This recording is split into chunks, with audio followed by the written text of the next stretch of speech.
आज हम बात करने जा रहे हैं कि ऐसे इन्वेस्टमेंट टूल के बारे में जो आपको म्यूचुअल फंड के एक्सपेंस रेशियो और म्यूचुअल फंड के लॉक इन पीरियड से आपको बचाता है। तो हाँ, हम बात करने जा रहे हैं ईटीएफ के बारे में जो कि है exchange traded fund. Now the question arises, इसकी एक सवाल बनता है कि why ETFs are more beneficial than mutual fund. ETF ही क्यों? देखो गाइस, मोटा मोटी ETF and mutual fund are similar investment tool. दोनों में बंच ऑफ स्टॉक्स होते हैं basically. Mutual fund charges high expense ratio as compare to ETFs. ETFs में एक्सपेंस रेशियो बहुत ही कम होता है, बहुत ही माइन्यूट सा होता है as compare to mutual fund. Similarly ETFs को आप स्टॉक्स की तरह लाइव मार्केट में ट्रेड कर सकते हो, but in the case of mutual fund वहां पे एनएवी जो आप खरीदते हो, आपको जो एनएवी मिलती है वो बेसिकली नेक्स्ट डे कैलकुलेट होती है। आप अगर आपके पास म्यूचुअल फंड का पोर्टफोलियो है तो आप देखोगे कि अगर आज मार्केट रैली करता है अपसाइड की ओर, तो उसका इंपैक्ट आपके म्यूचुअल फंड में नेक्स्ट डे मिलता है, क्योंकि आज के दिन की एनएवी आपको नेक्स्ट डे मिलेगी। तो सिमिलरली यहाँ पे ईटीएफ एक लाइव मार्केट की तरह स्टॉक्स में लाइव आप उस पर नजर रख सकते हो, but in the case of ETF वहां पे एनएवी नेक्स्ट डे डिसाइड होती है, नेक्स्ट डे कैलकुलेट होती है। सिमिलरली ईटीएफ बहुत ज्यादा ट्रांसपेरेंट होते हैं और उसको आप लाइव मार्केट में ट्रैक कर सकते हो ड्यूरिंग द मार्केट आवर्स। आज की इस वीडियो में हम देखेंगे top 5 ETF, top 5 personal ETF जिसमें मैं इन्वेस्टमेंट करता हूं। और अगर आप इस वीडियो में बने रहते हैं तो I will share one of the best strategy of ETF जो आपके रिटर्न को मैक्सिमाइज कर सकती है। So without wasting any time, let's switch to my top 5 ETF. Fifth ETF in our list is bank BeES. Guys, मैं अगर आपको कहूं कि आपको इंडियन बैंकिंग सेक्टर में आपको इन्वेस्ट करना है, तो या तो आप रैंडमली स्टॉक्स सिलेक्ट करोगे, आप एचडीएफसी बैंक को खरीदोगे, आईसीआई को, एसबीआई को, बट आप इन सारे के सारे स्टॉक के कुछ ना कुछ कंपोनेंट एक पर्टिकुलर ईटीएफ के थ्रू खरीद सकते हो। जैसे ही पर्टिकुलर बैंक इंक्रीज होंगे वैसे ही ये ईटीएफ इंक्रीज होगा, और इस ईटीएफ का नाम है निप्पॉन इंडिया बैंक बीज। यस गाइस, ये बैंकिंग सेक्टर में इन्वेस्ट करना है। अगर हम बैंक बीज का चार्ट देखें on the monthly time frame, तो आप देखोगे कि पर्टिकुलर ईटीएफ 2008 में इंट्रोड्यूस हुआ था, उसके बाद कंटिन्यूसली ऊपर की ओर मूव कर रहा है, बिकॉज जैसे जैसे इंडिया का फाइनेंशियल ग्रोथ हुई वैसे इस पर्टिकुलर ईटीएफ ने भी अपनी ग्रोथ दिखाई है। एंड अगर आप इस पर्टिकुलर चार्ट को देखोगे तो यू विल रियलाइज कि जैसे ही ये green line, this is a 50 moving averages, जैसे ही अपने 50 मूविंग एवरेजेस के आसपास आता है वहां से एक अच्छा खासा ऊपर की ओर बाउंस बैक करता है और अपने हायर हाइज को तोड़ते हुए अगेन एक ऑल टाइम हाई बनाता है और अगेन 50 मूविंग के आसपास आता है। तो यू कैन सी कि इन्वेस्टमेंट इस पर्टिकुलर ईटीएफ में आप तब कर सकते हो जब ये पर्टिकुलर ईटीएफ 50 मूविंग एवरेजेस के आसपास हो। जैसे ये पर्टिकुलर ईटीएफ इंट्रोड्यूस हुआ है 2008 से लेके अब तक 2025 तक, तो इस पर्टिकुलर ईटीएफ ने क्लोज टू 15% का सीएजीआर जनरेट करके दिया है अपने इन्वेस्टर को। So it is one of the best investment tool ETF, जहां पे आप अच्छे खासे रिटर्न जनरेट कर सकते हो। Now the ETF number 4 in our list is CPSE ETF. CPSE stand for central public sector enterprise. अगर आपको इंडिया की नवरत्न कंपनी में इन्वेस्ट करना है, फॉर एग्जाम्पल ओएनजीसी हो गया, भेल हो गया, अगर आपको इंडिया की पब्लिक सेक्टर कंपनी में इन्वेस्ट करना है तो आप एक ईटीएफ के थ्रू पर्टिकुलर कंपनीज में इन्वेस्ट कर सकते हो, और इसका नाम है सीपीएसई। अगर आप सीपीएसई का चार्ट देखो मंथली टाइम फ्रेम पे, तो आप देखोगे कि फ्रॉम 2020 ऑनवर्ड्स इस पर्टिकुलर ईटीएफ ने एक्सपोनेंशियली ग्रोथ करके दिया है। और आप देखोगे कि इंडिया की जो भी पब्लिक सेक्टर कंपनियां थी उन्होंने लास्ट के 4 साल में ऑलमोस्ट 3 टाइम्स या 4 टाइम्स हो गए। सिमिलरली ये पर्टिकुलर ईटीएफ ने भी अच्छा रिटर्न जनरेट करके दिया है। सो फ्रॉम 2015 टू 2025 लास्ट के 10 सालों में इस पर्टिकुलर ईटीएफ ने क्लोज टू 17% का सीएजीआर जनरेट करके दिया है अपने इन्वेस्टर को। So it is also one of the best investment tool जहां पे आप इंडिया की पब्लिक सेक्टर कंपनीज में इन्वेस्ट कर सकते हो। Now the ETF number 3 in our list is basically Motilal Oswal mid cap 100 ETF. Guys, of course Nifty जो return आपको देता है उससे कुछ ना कुछ रिटर्न ज्यादा आपको मिड कैप कंपनियां देती है, तो it's better to invest on the ETF और मिड कैप कंपनीज। तो सिमिलरली मोतीलाल ओसवाल का मिड कैप 100 ईटीएफ है जहां पे मिड कैप की टॉप 100 कंपनीज के परफॉर्मेंस को ट्रैक करता है।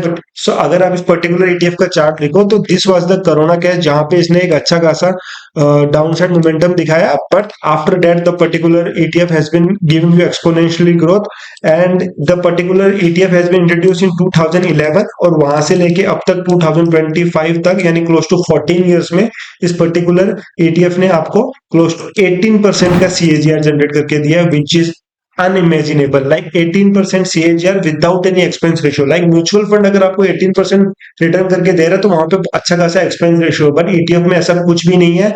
और सिमिलरली आपको स्टॉक की तरह लाइव मार्केट में भी ट्रेड कर सकते हो। So 18% CAGR, phenomenal returns guys by this particular ETF। So the second ETF in our list is my personal favourite ETF, जहां पे मैंने अपना अच्छा खासा अमाउंट इन्वेस्टेड किया है, which is Nippon India junior 20। अभी जूनियर 20 है क्या, देखो इंडिया की top 50 companies are Nifty 50, right, सबको पता है। लेकिन 51 कंपनी से लेके 100 कंपनी, ये जो सेकंड 50 कंपनी है, इनका एक ETF बनाया है, एक बास्केट ऑफ स्टॉक बनाया है। और इस पर्टिकुलर बास्केट ऑफ स्टॉक को जूनियर 20 भी कहा जाता है और नेक्स्ट निफ्टी 50 भी कहा जाता है। अगर आप इन पर्टिकुलर कंपनीज का चार्ट देखोगे, इस पर्टिकुलर ETF का चार्ट देखोगे, तो आप देखोगे कि कंटिन्यूसली इस पर्टिकुलर ETF ने एक्सपोनेंशियली ग्रो दिया है। Whenever it is come to 50 moving averages, वहां से शूट अप हुआ है। Again market has continuously moving up trend में जा रहा है, हाई राइज बनाते हुए, राइट। आप अच्छा खासा इन्वेस्ट करके आप अच्छा खासा अमाउंट को ग्रो कर सकते हो।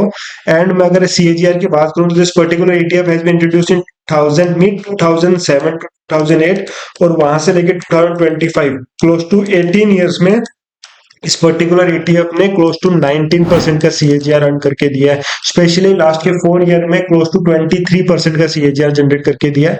अगर मैं इसको जूम करूं तो आप देखोगे कि यहां से 2022 से इस पर्टिकुलर निफ्टी 50 नेक्स्ट 50 कंपनी ने एक अच्छा खासा रिटर्न आपको अर्न करके दिया है। So one of the best ETF जहां पे आप इन्वेस्टमेंट कर सकते हो। देखो इस पर्टिकुलर वीडियो बनाने का यही मोटिव है कि मैं आपको बता सकूं कि ETF में इन्वेस्ट करने के क्या फायदे हैं, क्यों म्यूचुअल फंड से बेटर है ETF। मैंने आपको बहुत सारे पॉइंट बता दिए क्यों म्यूचुअल फंड हमें, लाइक ऑफ कोर्स आपके पोर्टफोलियो को डाइवर्सिफाई करना है आपको, राइट। ऐसा नहीं कि सारा का सारा ETF में डालते हो। Mutual funds are also best, but ETF और म्यूचुअल फंड में जो चार्ज कलेक्ट होता है, जो एक्सपेंस रेशियो होता है, या जो लाइव ट्रैक रिकॉर्ड होता है, वो आप ETF में ही देख सकते हो। और एक्सपेंस रेशियो बहुत ही कम होता है इन पर्टिकुलर ETFs का। सो सेकंड नंबर अपनी लिस्ट में है junior 20, which is the best ETF guys.